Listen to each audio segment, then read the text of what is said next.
ہم آگے بڑھتے ہیں اور آج کی کلاس کو شروع کرتے ہیں۔ میں جو آج آپ کے ساتھ بات کرنا چاہتا ہوں وہ بیسیکلی شریعت اور فضل اور یسوع مسیح کے تعلق سے ہے۔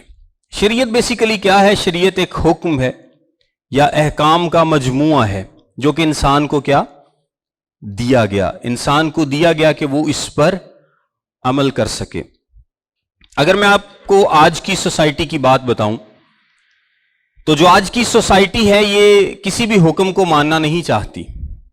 ان کے نزدیک کوئی بھی چیز ایبسولوٹ ٹروتھ نہیں ہے۔ ایبسولوٹ ٹروتھ کسے کہتے ہیں؟ ایبسولوٹ ٹروتھ وہ ہے کہ جس کے اگینسٹ آپ باقی چیزوں کو ماپ سکتے ہیں، باقی سچائیوں کو ماپ سکتے ہیں، وہ ہوگا ایبسولوٹ ٹروتھ۔ اور ایک ہے ریلیٹو ٹروتھ۔ ریلیٹو ٹروتھ کیا ہے؟ ریلیٹو ہوتا ہے کسی نہ کسی چیز کے ریلیشن کے تعلق سے، یعنی اگر میں دو لوگوں کی بات کروں تو ایک ریلیٹیولی دوسرے سے بہتر ہے، یعنی آپ ایک کے ساتھ دوسرے کو کمپیئر کریں گے جب تو آپ کہیں گے کہ یہ اس سے بہتر ہے، لیکن جب اس کو جو بہتر ہے کسی اور کے ساتھ کمپیئر کریں گے تو پھر آپ کہیں گے کہ وہ اس سے بہتر ہے۔ تو آپ کمپیئر کرتے چلے جائیں، یہ آپ کیا کر رہے ہیں؟ یہ آپ ریلیٹو ٹرمز میں کمپیئر کر رہے ہیں یا دیکھ رہے ہیں۔ لیکن ایبسولوٹ ٹروتھ کا مطلب یہ ہے، یا ایبسولوٹ ہونے کا مطلب یہ ہے کہ جس چیز کے ساتھ آپ کمپیئر کر رہے ہیں اس کے بعد اور سچائی نہیں ہے۔ یہ فل اینڈ فائنل فارم ہے، یہ فل اینڈ فائنل فارم ہے۔ سو آج کی جو سوسائٹی ہے یہ حکم کو، ایبسولوٹ ٹروتھ کو، جج کو نہیں مانتی۔ یہ کیا فیصلے کرتے ہیں؟ یہ سوچتے ہیں کہ جو ہم کر رہے ہیں یا جو ہم کہہ رہے ہیں وہ ٹھیک ہے، اور ہم خود طے کریں گے کہ کیا ٹھیک ہے اور کیا غلط ہے۔ کوئی ہمیں بتائے نا، یہ نہ کوئی آ کر کہے کہ جی ایک جج ہے جو آسمان پر بیٹھا ہے اور وہ کہتا ہے کہ جو میں کہتا ہوں وہ ٹھیک ہے، اور ساری دنیا اس سٹینڈرڈ پر پورا اترے۔ لوگ کہتے ہیں کہ ایسا نہیں ہم مانتے، ہم اپنے سٹینڈرڈز خود بنائیں گے، ہم اپنے قوانین خود بنائیں گے، ہم اپنے رولز خود بنائیں گے، ہم اپنے اختیارات خود دیکھیں گے کہ ہمارے پاس کیا اختیار ہونا چاہیے، اور جو اتھارٹی ہے وہ کون ہے، جج کون ہے، یہ سب کچھ ہم خود ڈیسائیڈ کریں گے۔ وہ کلام مقدس کے مطابق کسی بھی چیز کو نہیں مانتے۔ لیکن جب ہمیں انجیل سنانے کے لیے کہا جاتا ہے، ہمیں لوگوں کے پاس جانے کے لیے کہا جاتا ہے، تو ہم کیا کہتے ہیں کہ کلام مقدس کی اتھارٹی کے مطابق، کلام مقدس کے مطابق جج کون؟ خدا ہے۔ خدا ہے جو جج کرے گا، خدا ہے جو فیصلہ کرے گا، خدا ہے جو قانون دے گا، اور وہ قانون آپ کو ماننا پڑے گا، اور اگر آپ اس قانون کو نہیں مانیں گے تو خدا ہے جو کہ آپ کو سزا دے گا۔ سو ایبسولوٹ ٹروتھ کون ہے؟ خدا ہے۔ ایبسولوٹ ٹروتھ کون ہے؟ حتمی سچائی کون ہے؟ خدا خود ہے، اس کا کلام ہے۔ اور یہ پیغام ویسے دنیا کو دینا اتنا آسان نہیں ہے۔ آج کل چرچ بیسیکلی دنیا کو کیا پیغام دے رہا ہے کہ یسوع مسیح کو اپنی زندگی میں ایڈ کر لیں، یسوع مسیح کو اپنی زندگی میں شامل کر لیں، وہ آپ کی زندگی کیا کر دے گا؟ آسان کر دے گا، بہتر کر دے گا، آپ کی شادی ٹھیک کر دے گا، آپ کے حالات ٹھیک کر دے گا، آپ کی زندگی کو بہتر بنا دے گا، آپ کے کام جو نہیں چل رہے وہ چلنے لگ جائیں گے، جو آپ کی زندگی میں رکاوٹیں ہیں وہ دور ہونا شروع ہو جائیں گی۔ وہ مور اور لیس یسوع مسیح کو ایک جینی بنا کے پیش کرتے ہیں۔ جینی وہ ایک الادین کا چراغ جس کو رگڑے اور ایک جن نکلتا ہے اور وہ پوچھتا ہے کہ آپ کی وش کیا ہے۔ تو اس طرح سے یسوع مسیح کو پیش کیا جاتا ہے کہ آپ یسوع مسیح کو بس اپنی زندگی میں شامل کر لیں تو آپ کے سارے حالات ٹھیک ہونا شروع ہو جائیں گے۔ لیکن صلیب کا پیغام ایسا نہیں ہے، خوشخبری کا پیغام ایسا نہیں ہے۔